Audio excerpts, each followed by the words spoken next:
गुरुदेव श्री जीने की सच्चाई तेरा ज्ञान है, बाकी झूठी ये दुनिया की शान है, बाकी झूठी ये दुनिया की शान है। गुरुदेव श्री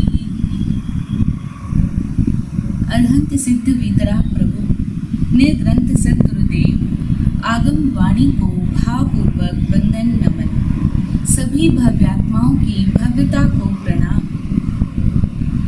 जय हो।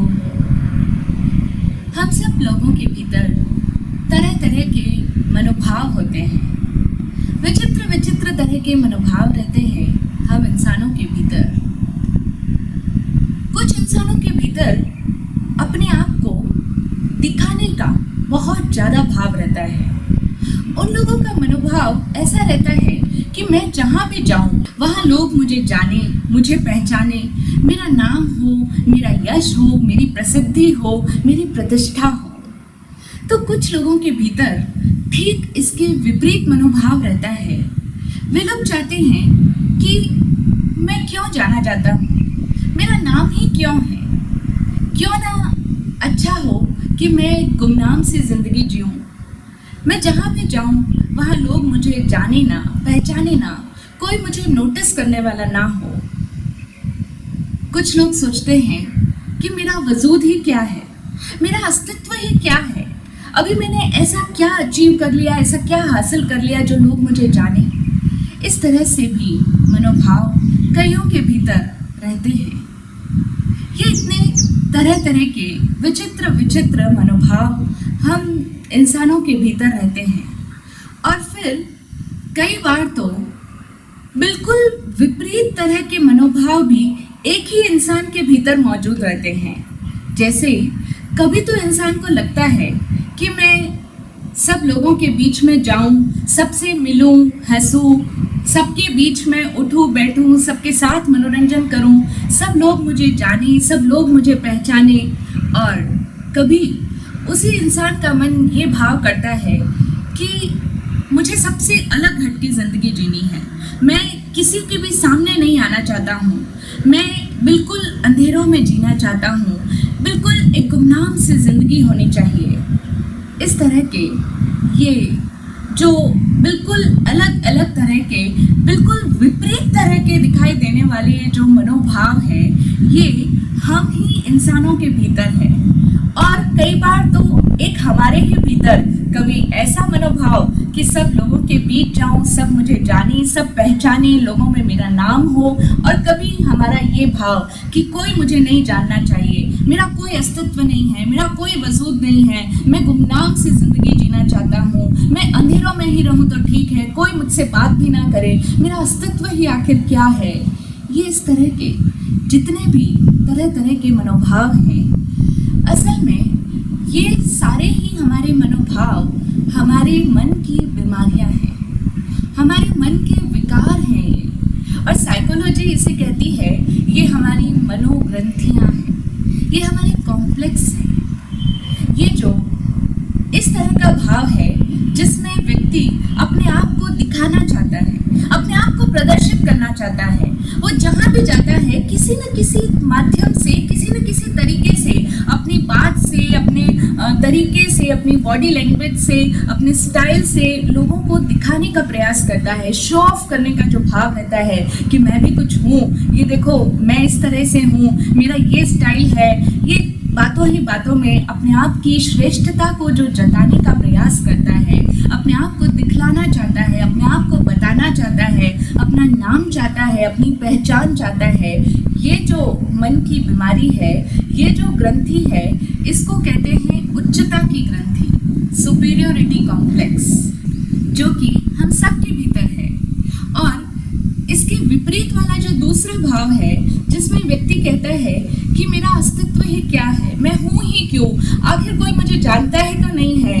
ये इस तरह से जब एक व्यक्ति गुमनामी में जीना पसंद करता है, अंधेरों में जीना चाहता है, ये जो दूसरी तरह का मनोभाव है, ये है हीनता की ग्रंथि, इंफीरियोरिटी कॉम्प्लेक्स। इसमें इंसान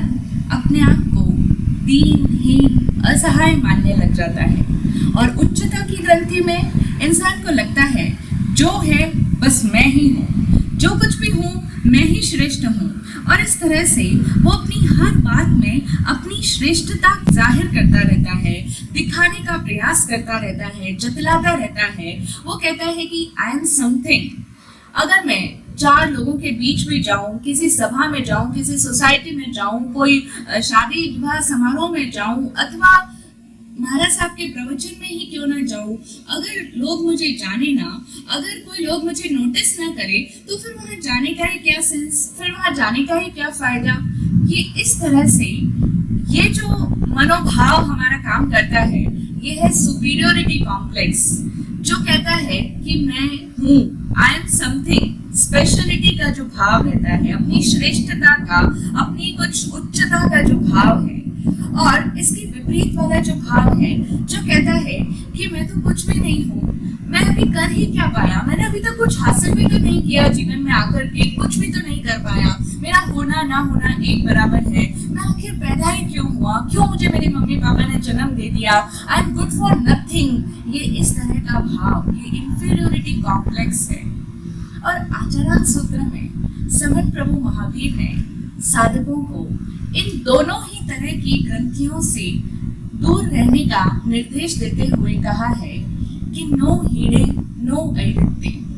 आचरण सूत्र का यह सूत्र है जो साधकों को निर्देशित करता है कि हे साधक, तुम ना तो अपने आप को हीन मानो, तुम अपने आप को दीनहीन, असहाय, बेचारा महसूस मत करो, और ना ही तुम इसका विपरीत वाला भाव करो जिसमें व्यक्ति अपने आप को कुछ अतिरिक्त समझता है। नो हीने नो ऐरत्ते, अपने आप को अतिरिक्त भी मत समझो, तुम कुछ सबसे अलग हटके, कुछ स्पेशल नहीं हो, तुम अपनी श्रेष्ठता को जतलाने का भी प्रयास मत करो। इस तरह से सभी साधकों के लिए आचरण सूत्र में ये निर्देश है कि ना तो हम अपने आप को दीनहीन, असहाय, कमजोर, लाचार माने, और ना ही हम कभी अपने आप को कुछ अतिरिक्त, कुछ स्पेशल, सबसे ऊंचा, सबसे महान, कुछ अलग हटके, आई एम समथिंग, ये वाला भी भाव हमारे मन में ना पनपे। इन दोनों ही तरह के मनोग्रंथियों को हमें जानना है, पहचानना है, क्योंकि ये दोनों तरह के विकारी भाव हमारे मन में मौजूद है।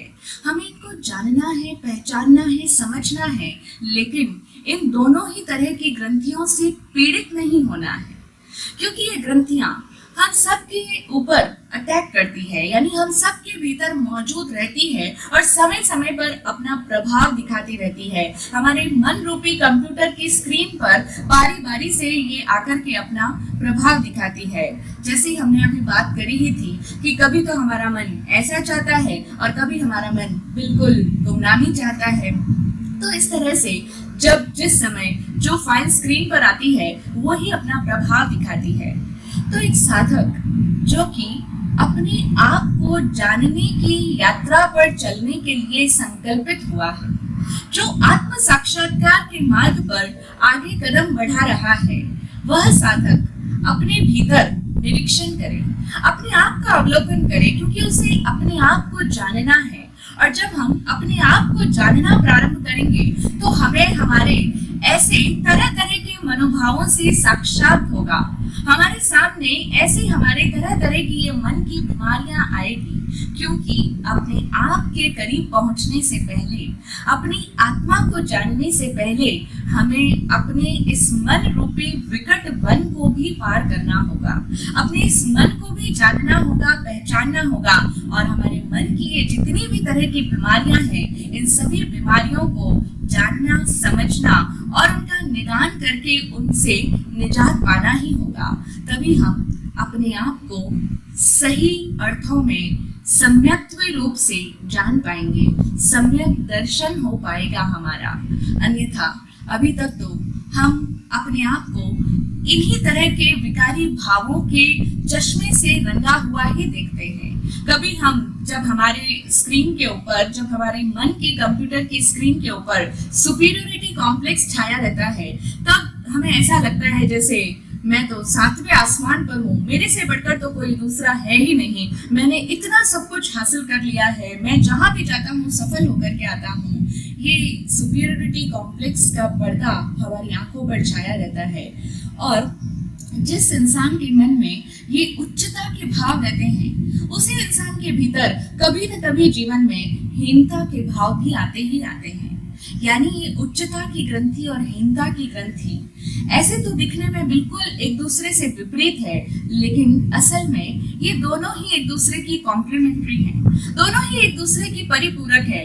जो इंसान उच्चता की ग्रंथि में जाता है, वही इंसान जीवन में कभी न कभी हीनता को भी महसूस करता है, स्वयं को हीन, दीन, असहाय भी मानता है। और आज जो इंसान बहुत ज्यादा इंफीरियर फील कर रहा है अपने आप को, वही अपने भीतर कभी न कभी सुपीरियर भी फील करेगा। यानी वही हीनता की ग्रंथि वाला इंसान कभी उच्चता की ग्रंथि में पहुंच जाता है, और कभी उच्चता की ग्रंथि में गया हुआ इंसान कभी हीनता की ग्रंथि में चला जाता है।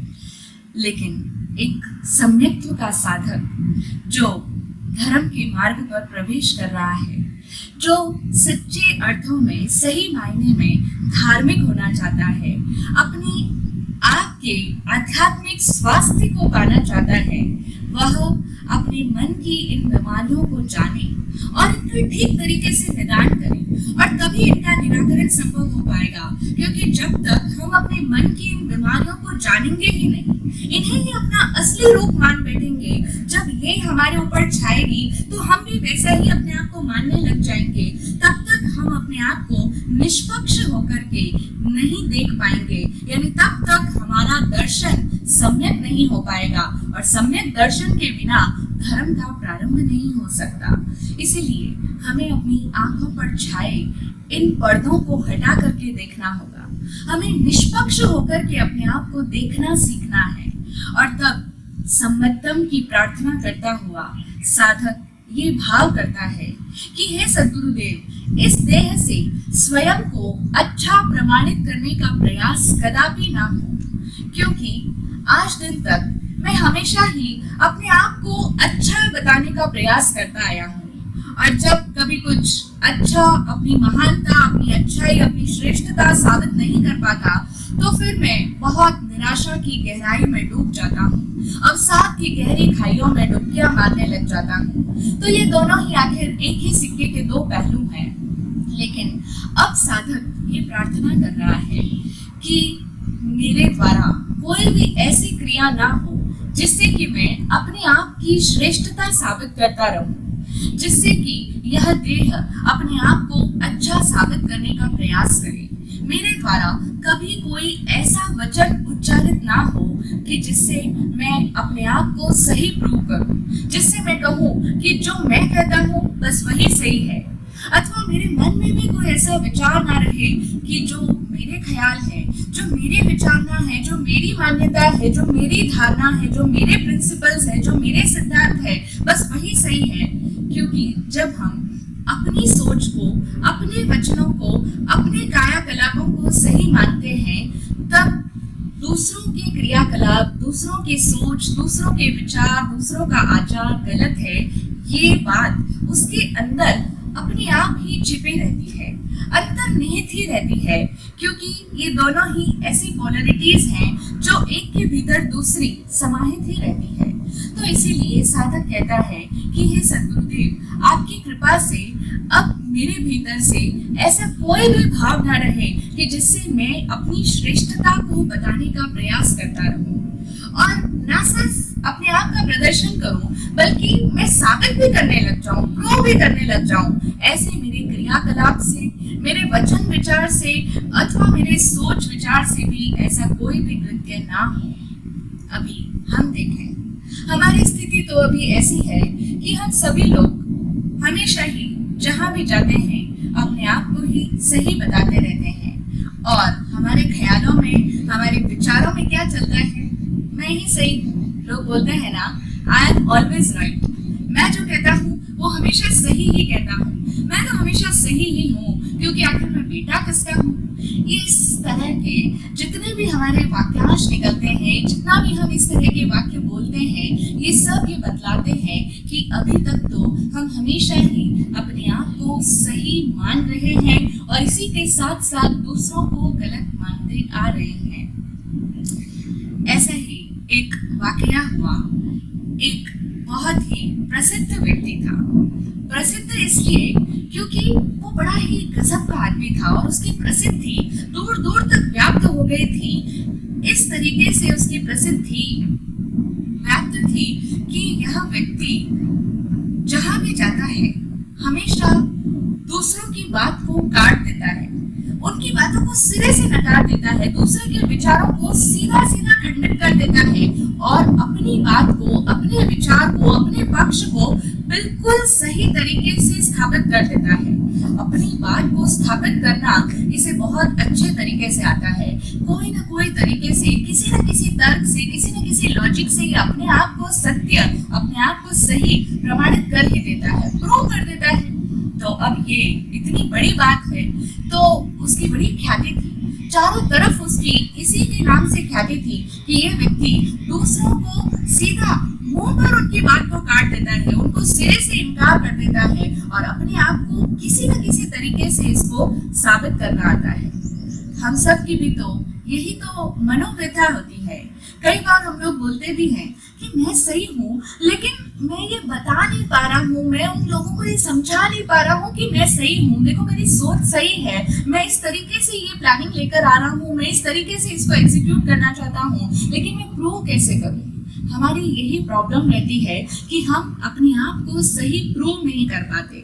मन में तो जानते हैं कि मैं जो सोच रहा हूँ या मैं जो प्लानिंग लेकर आया हूँ, मैं जिस तरीके से काम करना चाहता हूँ वो सही है, लेकिन मैं लोगों को बता नहीं पा रहा हूँ। और जो लोग अपने आप को किसी न किसी तरीके से, कोई ना कोई अच्छे लॉजिक से हमेशा ही अपने आप को सही प्रूव कर पाते हैं, सोचो उनके अंदर कितनी बड़ी ये गुण रहा होगा, कितनी बड़ी एक क्वालिटी रही होगी। तो वह व्यक्ति बड़ा ही हिम्मतवर आदमी था, बड़ा ही टैलेंटेड था और बहुत विख्यात था। उसकी ख्याति दूर दूर तक फैली थी। पहुंचते पहुंचते उसकी प्रसिद्धि, उसकी कीर्ति उस नगर के राजा के कानों में भी पहुंची। राजा ने सोचा, ऐसा विशिष्ट आदमी है जो हर तरीके से दूसरों की बात को नकार कर अपनी बात को सही प्रमाणित कर देता है और एक बार भी इस तरीके से अपने आप को सही साबित करने में इसके कभी भी कोई भूल चूक नहीं हुई। इतनी विशिष्ट क्षमता वाला, अद्भुत प्रज्ञा वाला व्यक्ति है, तो जरूर मुझे जाकर उससे मिलना चाहिए, देखना चाहिए, उससे बातचीत करनी चाहिए। तो उस नगर का राजा उस व्यक्ति से मिलने के लिए आया और उस राजा ने आकर के उससे कहा कि आपका बड़ा नाम सुना है कि आप हमेशा ही दूसरों की बातों को इनकार कर देते हो, उनके विचारों का खंडन कर देते हो और अपनी बात को हमेशा ही लॉजिक्स के थ्रू सही प्रमाणित कर देते हो। उसने कहा, बिल्कुल जी बिल्कुल। राजा ने कहा, तो फिर आप बताइए मेरे विचारों के बारे में आपका क्या ख्याल है। राजा ने अभी तक उससे कोई खास बातचीत नहीं की थी, अभी तो बातचीत का आरंभ ही हुआ था और तुरंत ही राजा ने उससे पूछ लिया कि बताइए फिर मेरे विचारों के बारे में आपका क्या ख्याल है। ये सुनते ही वह व्यक्ति बोला, आपके विचारों के बारे में क्या ख्याल है, तो मेरा ख्याल ये है कि आपके सारे के सारे विचार गलत है, आपके विचार सही नहीं है। ये सुनते ही राजा ने कहा, कैसे, मेरे विचार गलत कैसे हुए? अभी तक तो हमने बातचीत का आरंभ ही किया है, अभी तो मैंने तुम्हें अपने विचारों से अवगत भी नहीं कराया, अभी मैंने तुम्हें अपने विचार बताए ही कहाँ हैं कि जो तुम कहते हो कि मेरे सारे के सारे विचार गलत हैं। उसने कहा, बताने की क्या जरूरत है राजन, आपके विचार है ना, बस इसीलिए गलत है, क्योंकि विचार किसके हैं? आपके विचार हैं, और आपके विचार हैं तो वो सिरे से गलत ही हो सकते हैं, क्योंकि सही विचार तो हमेशा मेरे ही होते हैं, मेरे विचार ही हमेशा सही होते हैं और जो भी दूसरों के विचार है वो बिल्कुल गलत होते हैं। अब वो व्यक्ति साफ स्पष्ट शब्दों में राजा के सामने कहता है कि विचार आपके हैं इसलिए गलत है, और क्योंकि जो सही विचार होते हैं वो तो हमेशा ही सिर्फ मेरे होते हैं। सोचो उस व्यक्ति में कितनी गजब की हिम्मत रही होगी, क्योंकि सोचते तो हम भी यही हैं कि जो मैं सोचता हूँ वही सही है, जो मेरे विचार हैं, जो मेरी मान्यता है, जो मेरा पक्ष है वही सही है, और बाकी दूसरे लोगों के विचार, दूसरे लोगों की मान्यताएं, दूसरों की धारणाएं, वो सब तो ठीक नहीं है। ठीक तो मेरे ही विचार है, हमेशा ही हमें ऐसा ही लगता है। लेकिन ये अलग बात है कि हम कभी भी सामने वालों को मुंह पर ये नहीं कहते कि तुम्हारे विचार गलत है, क्योंकि एक सभ्यता है, एक सामाजिक शिष्टता है कि जिससे हम कभी भी किसी को मुंह पर नहीं कहते कि तुम गलत हो। हर उम्र में बड़ा व्यक्ति अपने मन में ये मानकर चलता है कि मैंने जीवन के इतने वसंत देखे हैं, इतने पतझड़ देखे हैं, इतनी लंबी उम्र गुजारी है, और इतनी लंबे उम्र के अनुभवों से पक कर मैंने बहुत कुछ अनुभव हासिल किया है, तो मैं बहुत कुछ जानता हूँ, और मेरी ये सोच, मेरी ये मान्यता, ये सब सही है, मैं सही हूँ। ये भ्रम जनरली बड़ों को होता ही है। और फिर जो उम्र से छोटे हैं उनको ये भ्रम रहता है कि पिताजी चाहे अपने आप को सही मानते रहें, लेकिन पिताजी अब आज के जमाने के तो है नहीं, ये तो आउट ऑफ डेट हो गए हैं, ये अभी प्रेजेंट ट्रेंड को नहीं जानते हैं, अभी वर्तमान में क्या चलन है इसको ये नहीं समझते हैं, ये सिर्फ हमेशा अपने इतने वर्षों के अनुभव की दुहाइयां देते रहते हैं। लेकिन जो मैं देख रहा हूँ, आज का मार्केट क्या कहता है, आज की परिस्थितियां बिल्कुल अलग हो चुकी है, इसलिए आज का चलन क्या है वो मैं जानता हूँ, और इसलिए मेरी सोच सही है। तो युवाओं को अपनी सोच सही होने का भ्रम है, और बुजुर्गों को अपनी सोच सही होने का भ्रम है। इस तरह से हर व्यक्ति अपने आप को सही मानकर ही जीता है। ये जो मैं सही हूँ, मैं ठीक हूँ, मेरे विचार सही है, मैंने जो सोचा वो ठीक सोचा था, मैं जो कहता हूँ वो सही कहता हूँ, ये इस तरह के जितने भी हमारे मन में ये भ्रम पल रहे हैं, चल रहे हैं, असल में ये हमारा सूक्ष्म अहंकार है। हाँ, ये हमारा अहंकार ही है जो बहुत सूक्ष्म रूप से हर समय हमारे अंदर विद्यमान रहता है। हमारा ये अहंकार बहुत ही सूक्ष्म है, बहुत ही बारीक है। जैसे ये हवाएं चलती है तो कहते हैं कि इन हवाओं को मुट्ठी में नहीं बांधा जा सकता, लेकिन एक पल को कभी हम थोड़ी देर के लिए हवा को मुट्ठी में फिर भी बांध लें, लेकिन अहंकार को तो मुट्ठी में बांधना जरा भी संभव नहीं है। हवा तो जब चलती है तो उसके स्पर्श का हमें महसूस भी होता है, हवा का एक धक्का भी लगता है, लेकिन जब अहंकार चलता है, जब अहंकार हमारे अंदर सरकता है, तो उसका स्पर्श भी हमें महसूस नहीं हो पाता। इतना सूक्ष्म है ये अहंकार, इन चलती हुई हवाओं से भी ज्यादा बारीक है, और इसीलिए बहुत कठिन हो जाता है, बहुत दुरूह हो जाता है इस अहंकार से ऊपर उठना, क्योंकि हम जो कुछ भी करें अहंकार उसी में प्रवेश कर जाता है, बड़ी ही बारीकी से, बड़ी ही चतुराई से उसके भीतर सरक जाता है। अगर हम त्याग करते हैं, अगर हम कुछ व्रत नियम पंचकाम ग्रहण करते हैं, कोई तपस्या करते हैं, तो हमारा अहंकार उसमें भी प्रवेश कर जाता है। हम कहते हैं देखो मैंने ये त्याग किया, देखो चातुर्मास लग गया है, अब से हमने रात्रि भोजन, जमीकंद और ये सब का त्याग कर लिया, बाहर घूमना फिरना इन सब का हमने प्रत्याख्यान कर लिया है। अब पर्यूषण आ रहे हैं, मैं तो हर पर्यूषण में अट्ठाई करता ही हूँ, प्रतिदिन प्रतिक्रमण भी करता हूँ। इस तरह से हम जो कुछ भी करते हैं, धार्मिक क्रिया करें या कुछ भी करें, त्याग करें, कोई भी तप करें, हमारा अहंकार उसी में प्रवेश कर जाता है। अगर हम किसी को प्रणाम करते हैं तो हम जब उनके चरणों में सिर झुकाते हैं तब भी कहीं अंदर ही अंदर हमारे मन में ये अहंकार पल रहा होता है कि देखो मैं कितना विनम्र हूँ, मैं कितना अच्छा बच्चा हूँ कि प्रतिदिन अपने बड़ों के चरणों में धूप लगाता हूँ, मैं इनके चरणों में प्रणाम करता हूँ। जब हम कोई प्रार्थना करते हैं, जब हम मंदिर में जाते हैं, प्रतिदिन परमात्मा के पूजा करते हैं, अथवा स्थानक में जाते हैं, गुरु महाराज का प्रवचन सुनने जाते हैं, तब भी हमारे भीतर अहंकार सरक जाता है। तब हम क्या कहते हैं कि मैं तो प्रार्थना करता हूँ, मैं प्रतिदिन सामायिक करता हूँ, मैं तो जब से चातुर्मास लगा एक दिन भी नहीं छोड़ा, प्रतिदिन व्याख्यान सुनने जाता हूँ, प्रवचन तो सुनना ही है, उसके बिना तो मैं भोजन भी ग्रहण नहीं करता हूँ।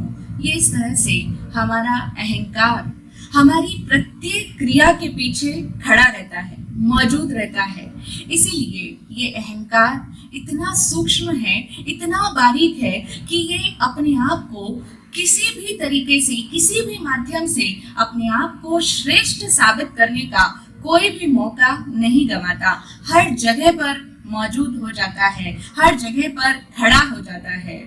और जब हम अपने आप को श्रेष्ठ मानते हैं कि मैंने ये त्याग किया, मैंने ये प्रत्याख्यान किया, मैं प्रतिदिन सामायिक करता हूँ, मैं नियम से व्याख्यान सुनने जाता हूँ, मैं ये करता हूँ, मैं वो करता हूँ, मेरा ये त्याग है, इसी के साथ साथ हमारे मन का एक दूसरा हिस्सा दूसरों को इसका विपरीत बता करके उनको छोटा साबित करने लग जाता है। हम चाहे ना चाहें, जब हम अपने आप की श्रेष्ठता को बताते हैं तो उसी समय में हमारे मन का दूसरा हिस्सा दूसरों को, जो लोग ऐसा नहीं करते, जो लोग रात्रि भोजन त्याग नहीं करते, जो लोग प्रतिदिन व्याख्यान सुनने नहीं आते हैं, अथवा जो लोग मंदिर में जाकर के पूजा नहीं करते, प्रार्थना नहीं करते, जो बच्चे बड़ों के चरणों में प्रणाम नहीं करते हैं, कोई भी त्याग तब नहीं करते हैं, तो हम लोग हमेशा ही क्या कहते हैं कि ये कितने अधर्मी हैं, कितने पापी हैं, पॉल्यूशन लगने वाला है और अभी तक भी इनसे अपनी दुकानें नहीं छूटती है,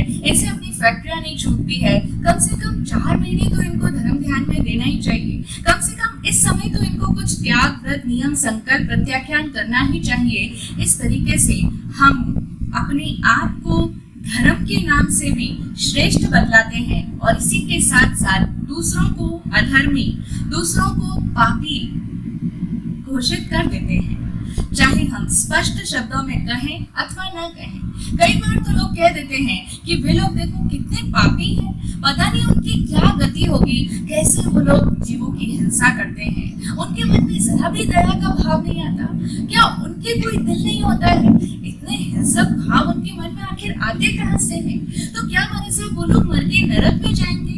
हमें उनके नरक में जाने की चिंता होने लग जाती है। हम लोग सोचते हैं कि धार्मिक तो हम हैं और दूसरे लोग इतने अधार्मिक हैं, कितने पापी हैं। पैगंबर मोहम्मद साहब के जीवन का एक प्रसंग है, जब वो पैगंबर मोहम्मद के रूप में प्रसिद्ध नहीं हुए थे। उसके पहले की बात है, वे प्रतिदिन 5 वक्त की नमाज अदा करने के लिए मस्जिद जाया करते थे। तो एक दिन जो प्रातः काल की भोर की नमाज होती है, जो सूर्योदय से भी पहले की होती है, अर्ली मॉर्निंग की, तो वो नमाज करने के लिए वो मस्जिद जा रहे थे और उनका बहुत बड़ा परिवार था। तो घर में बहुत सारे लोग थे, बच्चे भी थे।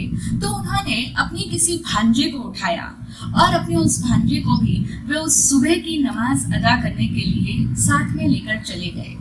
अब उनका वो भांजा आज पहली बार अपने मामा के साथ में प्रातः काल की नमाज पढ़ने गया है। ज्यादा उसे कुछ नमाज वगैरह अदा करना तो नहीं आता था, लेकिन जैसा उसने अपने मामा को पढ़ते देखा वैसा ही बुदबुदाने लगा, कुछ कुछ मुंह से अस्फुट से शब्द बोल लिए। जब हमें भी कोई पाठ नहीं आता तो हम भी औरों को देखा देखी कुछ न कुछ तो बोल ही लेते हैं, जो हमें आता है वो ही पढ़ लेते हैं। तो इसी तरीके से उनके भांजे ने भी किया। जब नमाज पूरी हो गई तो मोहम्मद साहब अपने उस भांजे को लेकर वापस अपने घर की ओर लौट रहे थे और घर की ओर लौटते समय चूंकि गर्मी का मौसम था, तो गर्मी के मौसम में लोग अपने घर की छतों पर सो रहे थे अथवा कुछ लोग घरों के बाहर भी खुले में ही सो रहे थे, खुले आसमान के नीचे, खुली हवा में। तो वह जो उनका भांजा है, जो उनके साथ चल रहा है और वो भी आज पहली ही बार नमाज पढ़ने के लिए आया था, वह जब लोगों को सोते हुए दिखता है तो वह कहता है, मामा जी ये लोग कैसे हैं? क्या इन लोगों को नहीं पता कि रोज सुबह की नमाज हमें पढ़नी होती है? ये लोग अभी तक सोए पड़े हैं, इन लोगों को कोई जगाता क्यों नहीं है? आप इतने धार्मिक हो, आप तो रोज नमाज पढ़ने के लिए जाते हो और इन लोगों को क्या होगा? ये लोग कितने अधार्मिक हैं, कितने पापी हैं, ये लोग तो नमाज ही नहीं पढ़ते 5 टाइम की। जैसे ही ये बात भांजे की हजरत मोहम्मद ने सुनी, मोहम्मद साहब ने अपना सिर पीट लिया। उन्होंने कहा, मुझसे भारी भूल हो गई तो मुझे क्षमा कर दे, मुझे तो प्रायश्चित करने के लिए अब वापस मस्जिद में नमाज पढ़ के आना पड़ेगा, क्योंकि आज मैंने तुझको ला करके एक बहुत बड़ी भूल कर दी। उनका भांजा तो समझ भी नहीं पाया कि क्या गलती हो गई उससे, जो मोहम्मद साहब कहते हैं कि मुझे तो वापस प्रायश्चित करने के लिए मस्जिद जाना पड़ेगा, आज मुझसे इतनी भारी भूल हो गई तेरे को ला करके। वो सोचता है मैंने ऐसा क्या अपराध कर दिया, लेकिन उसने बहुत बड़ा अपराध कर दिया है। जो मोहम्मद उसको समझाना चाह रहे हैं वही बात है, हमें भी समझने योग्य है कि जब भी हम कोई छोटी सी भी धार्मिक क्रिया कर लेते हैं तो हमारा मन तुरंत ही कैसे दूसरों को अधार्मिक करार कर देता है, कैसे हम औरों को पापी बतलाने लग जाते हैं, कैसे हम ऐसा महसूस करने लग जाते हैं कि जैसे सही का, अच्छेपन का, स्वर्ग जाने का या धार्मिक होने का मुझे तो सर्टिफिकेट मिल चुका है, लेकिन उन लोगों का क्या होगा।